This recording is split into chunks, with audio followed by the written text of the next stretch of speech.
Now, I really want you to understand that when something is considered an alternative in education, alternative necessarily means different from a standard, different from a norm.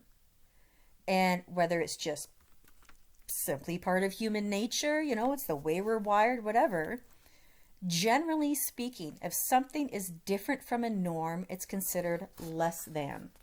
And the exact same is true when it comes to education. So, what do we do?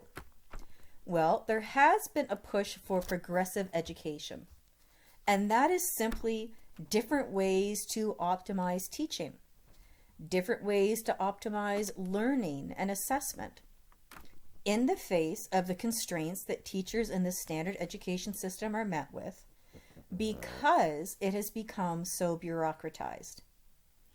So, what do we mean by constraints? Well, teachers are constrained by a lack of motivation with students themselves to be educated, and sometimes even to bother attending school.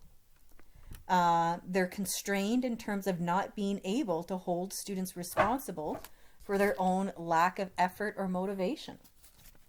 Instead it's let them pass, let them pass, let them pass, with endless due dates and all of that.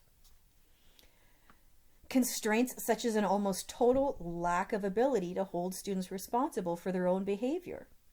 Not necessarily because of the move away from corporal punishment. So I'm not saying that that has to be brought back in, but definitely providing students much more leeway regarding their behavior and a lack of meaningful consequences. Then we have this constant focus on academic standardization, for which some students, it completely stifles them. So essentially, just overall the hurdles of working in such a highly bureaucratic organization that in some ways has become so woke that it's detrimental to students and teachers alike. One option that has been explored in various ways is destructuring schools in some way, or destandardizing different parts of teaching and learning. Now, sometimes this emphasis on destructuring is implemented in what I'd call a regular mainstream school, and is so highly accepted, we don't even really recognize it as such. For example, in the past, all schools took a 3 R's approach: reading, writing, and arithmetic, what's known as a back to basics approach. Not only learning the basics, but really emphasizing the basics. So the old-fashioned 3 R's approach emphasized a one-size-fits-all approach for students and teaching in the most simple, basic manner. This included a lot of drilling, like multiplication tables, for example, and timed worksheets in math, printing sheets, and cursive writing sheets for repetitive practice. So I'm going to call all of this a traditional approach to teaching, learning, and assessment, the 3 R's, back to basics, that emphasized basic knowledge, skills, and repetition. With this traditional approach, certain standards were also in place. A minimum 50% would be needed to pass a test or an assignment or a course or a grade, with absolutely no exceptions. And with this traditional basic method in place, society was assured that students would learn basic skills with at least a minimal level of mastery. And it entails certain principles. One is that the elementary curriculum should focus on mastery of basic skills. That's it. And the rationalization behind this was that students need to learn these basic skills in order to be successful in these subjects later on in higher grades. Literacy and math. Any higher order, more complicated thinking and understanding should be the focus in higher grades, but not in elementary school. This means literacy in elementary school would be based mainly on phonics, a systematic approach to reading and writing. So the teacher would introduce a series of spelling rules, and they'd teach the student to apply that rule. So using phonetics, how the letter combinations sound out loud to decode words. So phonics tries to break written language down into small and simple components. And you might be thinking, well, of course, Jennifer, that's what occurs in elementary school. Students students learn to read and they learn basic math. But that's not what actually happens now.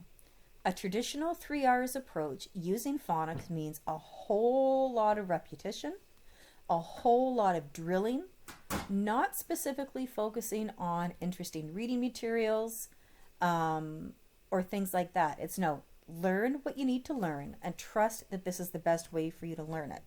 Simple as that. Another principle of the traditional approach is that the secondary school curriculum should focus on mastery of knowledge, that it should build on the basic skills everybody's mastered in elementary school, which is possible because you learned those basic academic skills in elementary school. So now you can begin to develop higher order thinking, more complicated subjects. If a person does not learn the basics, then how can they learn higher order thinking? It's like building a house. You need a strong and stable foundation, which is what occurs in elementary school, in order to build the rest of the house, which is what you learn in high school. And the third principle of the traditional approach is that learning requires hard work and disciplined attention. Oh, I hope that noise is not too much for you. One of my kittens is playing with a plastic bag. So hard work and disciplined attention. So this means, as simple as it sounds, acknowledging that students are going to have to put in some effort, that it's not always going to be fun and it's not always going to be easy. This means daily homework. And I don't mean homework as in you didn't finish it at school, so take it home and finish it. No, I mean work specifically assigned as homework to do at home. That's what the whole language approach, that's what the back to basics approach is. That's what the traditional approach is. That is not progressive education. Progressive education, or at least a more progressive than the traditional approach, involves a whole language approach. What is a whole language approach? This means that when you're focusing on teaching literacy, you really emphasize interesting reading materials and unconventional writing exercises. What you want to do is immerse a student with reading materials and written assignments that they're interested in, and this is considered the best approach to teaching literacy. This means that when children are learning to recognize words, that they recognize them as whole pieces of language instead of sounding out the word. So that you shouldn't break words down into letters or combinations of letters and decode them. Instead, you should recognize that language is a complete system used to create meaning, and that words function in relation to each other in context. So let me give you some examples. Let's say you're reading with a little kid in grade 3, or let's pick grade 2, and it's a picture book, and they just can't quite figure out what a word is. So you might say, well, what came before in the story? What do you think is going to come after in the story? What's going on in the picture? What would make sense here, instead of actually sounding out the word? So the whole language approach really encompasses the rationalization that students should be properly motivated, implying, of course, that it's up to teachers to motivate them. And it emphasizes a focus on meaning in reading, not just sounding words out. What approach do schools in Canada currently use? Technically a hybrid approach, but leaning much, much more towards whole language or a whole student approach. All of us have been through the weekly spelling test in elementary school, or maybe even being drilled with multiplication tables. But at the same time, much more emphasis is placed on getting students to read as much as possible to encourage a love of reading. And much more emphasis is placed on encouraging students, on getting them to be self-motivated instead of simply expecting them to work. So although technically Canada embraces a hybrid approach, we are essentially an education system that relies on a whole language or whole child approach. Now, according to this whole child approach, schools overall have become less structured. You might not recognize this depending on your age and thus what your K to 12 experiences were like. But I know, for example, with mine, they have completely become less structured. Now, I already alluded to the fact that discipline is less of a requirement, and what is there is much less strict. Much, much, much less strict. General behavioral expectations have also gone through a complete destructuring. Expectations of what is acceptable for how students speak to teachers, how teachers are allowed to speak to students and their parents, how students are allowed to speak to each other in school, what non-academic topics of conversation are allowed. Even the physical arrangement of classrooms is more conducive to less rigid rules and regulations at school. So instead, emphasis is on schools being a safe space for students in every way possible, emotionally and psychologically and physically. And by that, I mean a place where their personal input and questioning teachers is not just allowed, but considered an integral part of creating a fully accessible school for everybody. We can see the progressive approach to education and how subjects are now commonly integrated with each other, particularly before high school, but also somewhat in high school, so that students will be more likely to connect what they're learning with the real world and to recognize how everything in life is interconnected. That's supposed to be more meaningful for students instead of the old-fashioned 3 R's approach. And a huge part of progressive education, that is a huge change from the 3 R's back to basics, is a very strong emphasis on encouraging students to develop critical thinking skills as early as possible, to question information instead of being expected to just accept what they are told.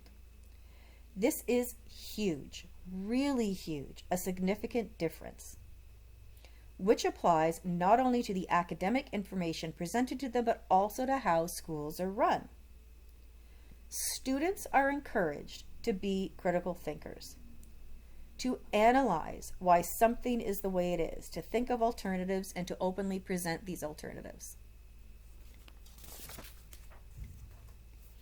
So I'm going to give you some examples here. One option for progressive education that's been explored in the past, and which I myself actually had experience with as a student, are open concept schools. An open concept school alters the actual physical environment of the school so that there are literally not as many walls. Just like in housing right now, open concept main floors are very trendy without a wall between the kitchen area, eating area, and the living room. These open concept schools, these open concept spaces were called pods. So I attended a junior high school. All it had was grades 7 and 8 in North Bay.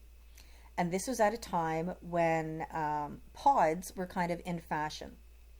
So yes, absolutely the school still contained traditional classrooms for subjects. But for English and math, we would have those in the pod. There would be 4 separate classes occurring at the same time.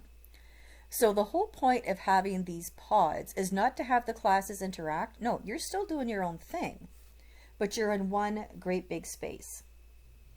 Now, we could not move between the classes because they were all different classes being taught at the same time. And your text indicates that a pod designed and implemented in the best way would make that possible. Now, what you need to remember in regards to these open concept schools is that they're focused on removing physical barriers between subjects and classroom. What do I personally remember from my experience? Well, I remember thinking the pod was really cool because until then you'd only been in an elementary school, so anything that was different was going to be cool. I remember the teachers in the pod had to have really good control of their class's behavior, because having that many students in one room, if a class was loud, it disrupted everybody.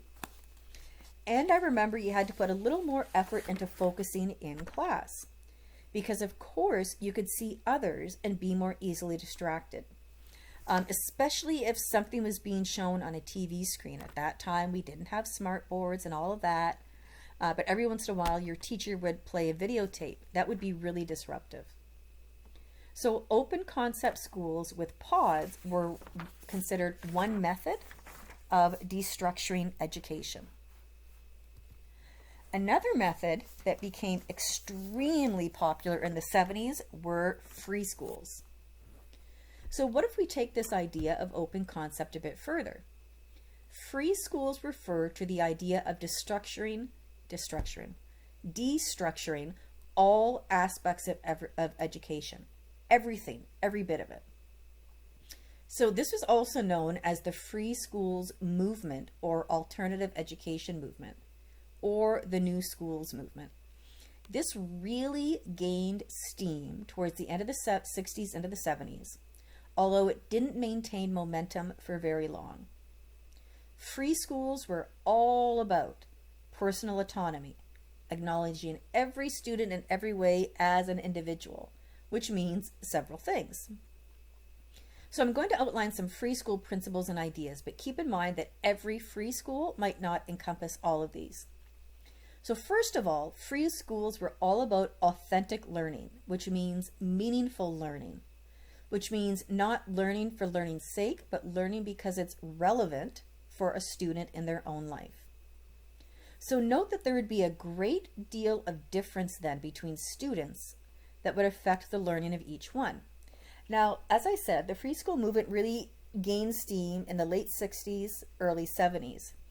And that really fits with what was going on socially at that time in society, because you had the hippie counterculture movement, which was all about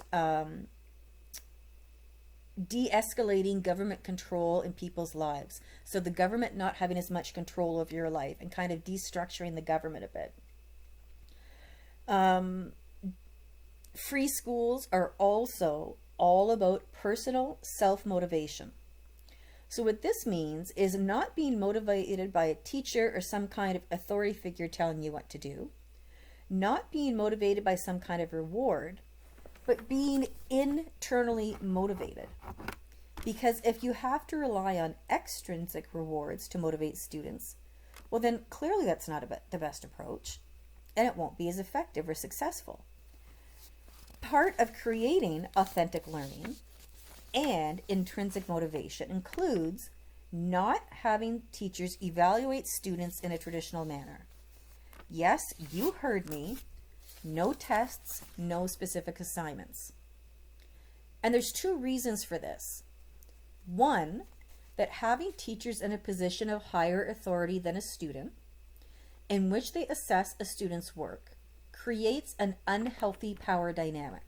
And so you don't want any difference in power between teachers and students at all.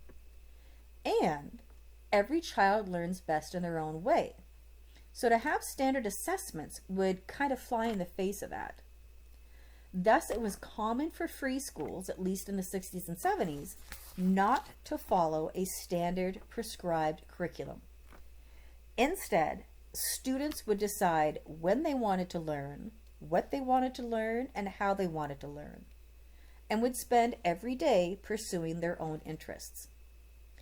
Having this freedom to direct nearly every aspect of one's learning was a defining characteristic of the free school movement and was thought to create and contribute to self-motivation. So in most free schools, students could even decide whether they wanted to attend class or not. And keep in mind, this was before the internet, so it's not like they could work from home. No, they just wouldn't attend. And with this focus on authentic learning, self-motivation, personal responsibility, and specifically eliminating the teacher-student power dynamic, free schools really emphasized an egalitarian, democratic approach to decision-making. It was not uncommon for every person at the school, from the youngest child to the oldest adult, to each have their own vote in terms of the governance of the school, how it was run in every way you can think of. So the word free in free schools refers to this anti-authoritarian sensibility that characterized the free school movement. It doesn't mean school was free financially. In fact, most free schools were independent private schools for which there was a fee to attend. Now, there's a short, just over 5 minute clip here about Summerhill School, which was founded decades ago in England and became kind of like the shining example of the free school movement. So it's still in operation. So again, go to the PowerPoint and make sure you watch this to see how Summerhill works. Now, something else that really contributed to this free school progressive movement was a book that was published in 71. So it kind of came out at the right time. 60s, political and social climate. We need less government intervention in our lives. You need to take control of things yourself. And then the free school movement starts, and then in 71 we have Deschooling Society be published by an Austrian Roman Catholic priest and theologian named Ivan Ilyich. This was an extremely strong and direct criticism of mass education, which up until that point had been the norm for decades. And I don't think anybody, or I hope nobody, would read the book and just call the whole thing garbage, because there are some very good points in it, focused on how mass education has become almost institutionalized. And I'm going to read you a direct quote from Deschooling Society. A good educational system should have three purposes. It should provide all who want to learn with access to available resources at any time in their lives, empower all who want to share what they know to find those who want to learn it from them, and finally, furnish all who want to present an issue to the public with the opportunity to make their challenge known. End quote.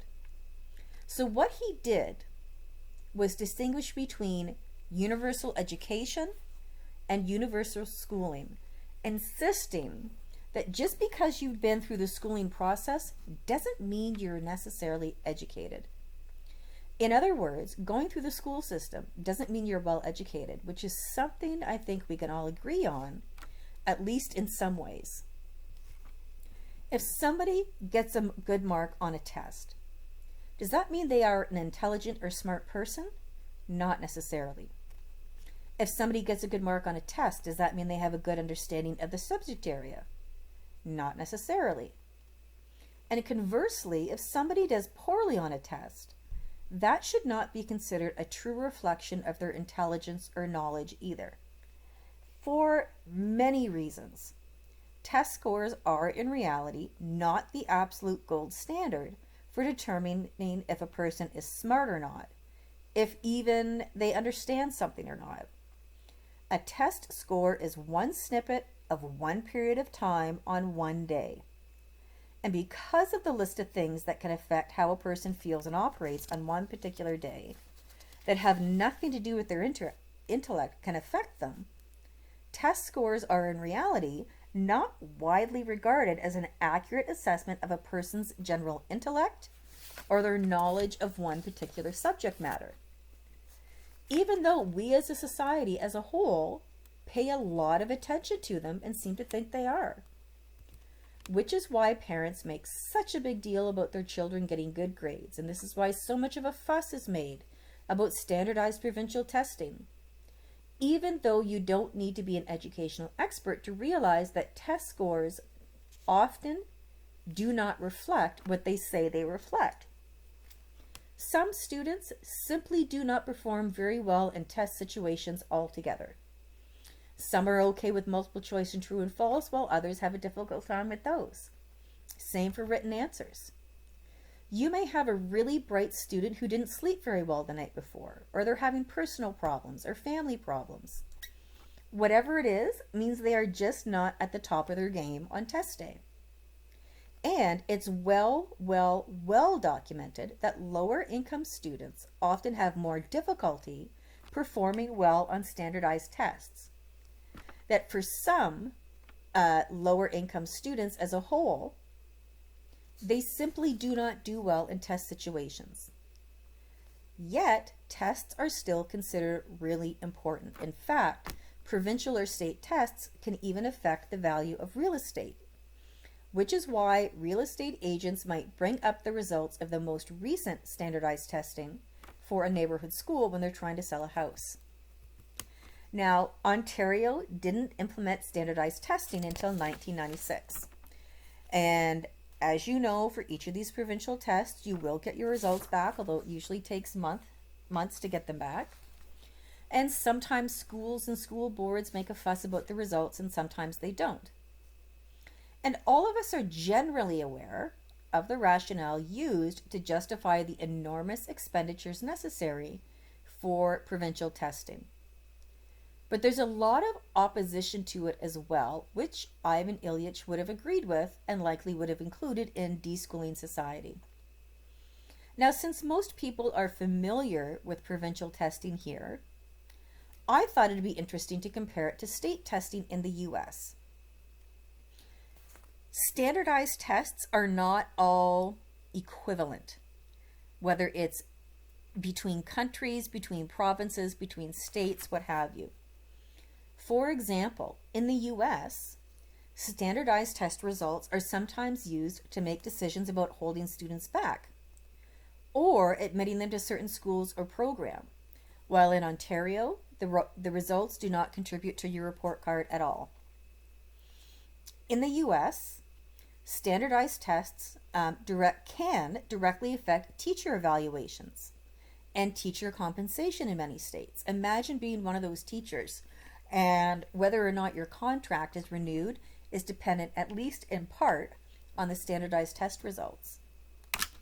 In the US, standardized tests are commonly created by commercial testing companies, which leaves kind of a bad taste in your mouth, because as soon as you bring money into the equation, you might have nefarious intent. So standardized testing can really vary enormously from country to country, or even within one country, which will affect the rationalization for keeping them. Now, coming back to the free school movement, for reasons that I think are very obvious, the free school movement declined as quickly as it appeared. And I think these reasons would be pretty clear to everyone, not just me as somebody who works in the education system. Free schools had an enormous problem with the rest of society because of their perceived lack of legitimacy. Whether a person thinks the way standard schools are structured needs to be modified or not, and many do, even those people recognize the need for certain aspects of a structured education in order to prepare students for the world as an adult. Now, even if we just focus on one aspect, the lack of formal assessment, how does a student with a free school education then fit into society as an adult when they finish school? They don't have a high school diploma. There's really no way anybody can assess them and determine if they're qualified to work somewhere or qualified to go on to a higher level of learning. Well, in the US, they can take SAT exams. You can actually take SAT exams and then use them to get into schools in Canada. Some colleges and universities will provide entrance exams, which is, by the way, commonly done for homeschool students as well. A student could write a high school equivalency test or some other kind of formal assessment to have official transcripts. So even though you'd think the lack of a transcript would be the main source of being viewed as illegitimate, that's not it. The thing is, how can a person successfully transition into a completely different kind of learning environment? How are they supposed to be productive members of society in terms of work or further education when, as an adult, they can't just choose what to study or when to work or when to study? There's not choice like that in adult life. That's not what adult life is like for the majority of people.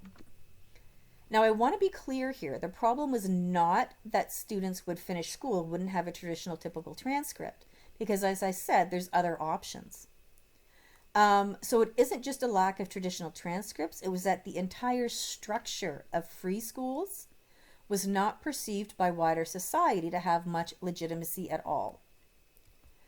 Another problem of free schools was the lack of internal stability, which means that at least a minimal amount of stability is needed in any organization with many people in it to keep it stable.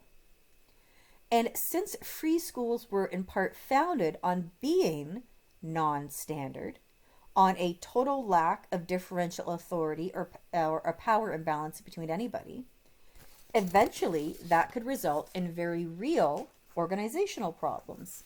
This is the proverbial too many cooks in the kitchen, or too many cooks spoil the broth. Wanting everybody's input is great, but at the same time, the fact that there wasn't any real internal stability, or at least a perceived lack of it, was a big problem for the rest of society.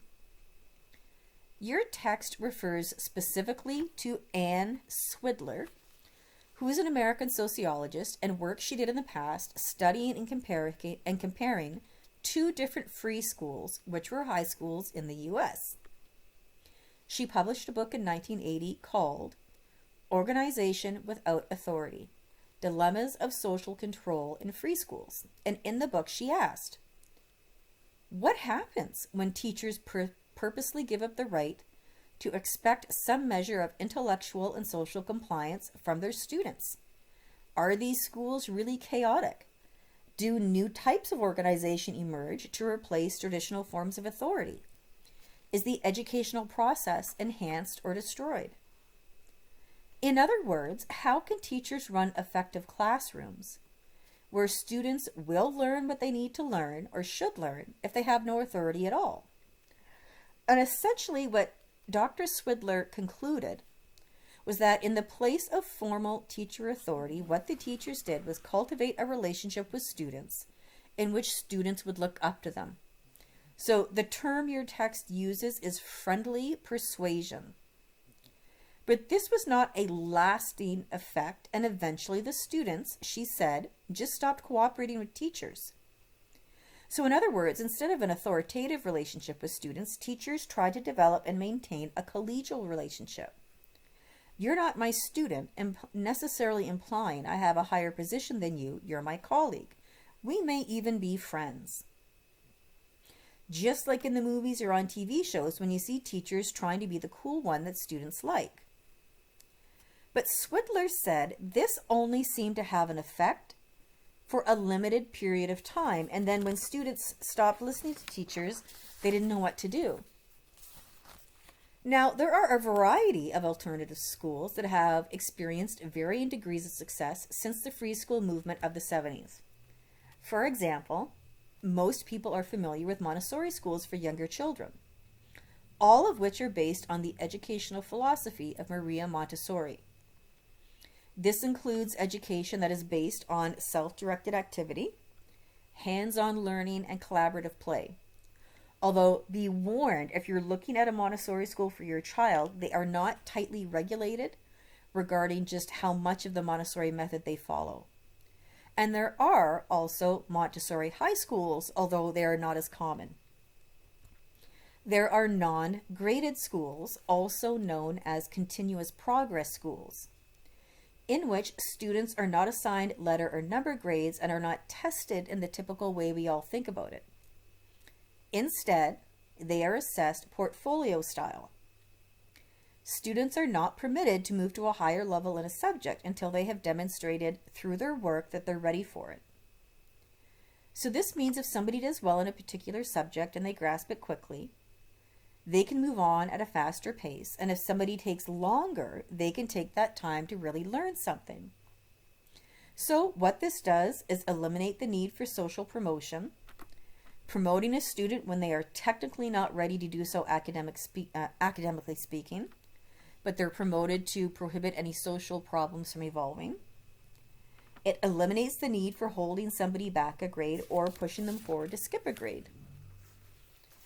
There are also schools that students attend year-round.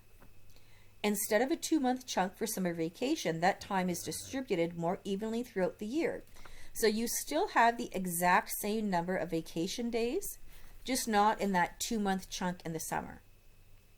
First, because having that 2-month chunk off all at once is really detrimental to learning, causing what is known as a summer setback or summer learning loss for a lot of students, especially in elementary school.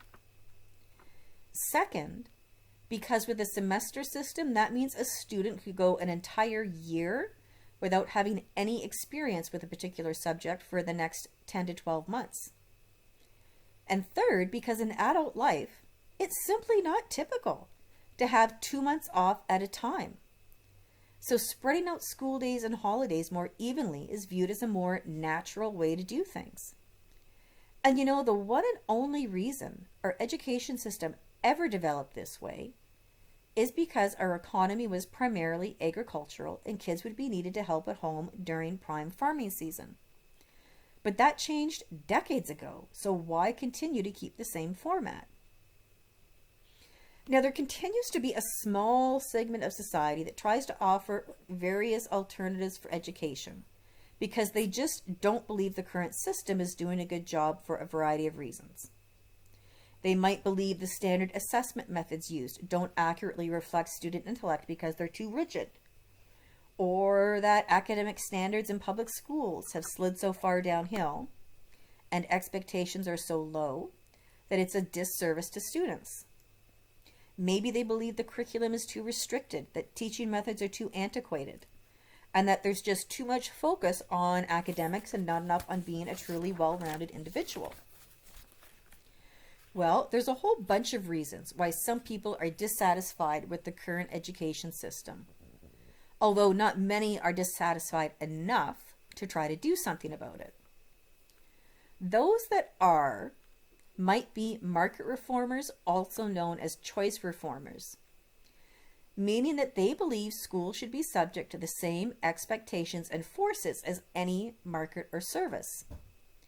That the education system as a whole is so bogged down in bureaucracy that it puts servicing its clients as well as it can, its clients being the students, second. So market reformers believe that there's such an enormous focus on standardization that what's going on is that we're really swinging back to the 1960s and earlier when the focus was on the one best model, and thus many students are not having their needs met. And how can this be changed? They say by changing how schools are funded and putting more financial control in the hands of parents. Which probably sounds kind of radical and not possible at all, but it's not as flighty as you might think. What this would mean is that instead of bureaucratic organizations being in charge of funding 100% who gets what and how it's spent, that at least some control would be put into the hands of parents. By doing this, it would create an incentive for schools to want to keep parents satisfied, since parents would have some financial control, which would, on a broader spectrum, encourage schools to get away from the one best model, and schools as a whole and teachers individually would be self-motivated to truly want to consider the needs of every student. So schools would be subject to typical economic market forces needing to keep their customers or clients happy in order to have more funding. Not really more funding, but more control over funding with their satisfied clients, that being the parents. This would also encourage schools to be personally invested in the performance of their students.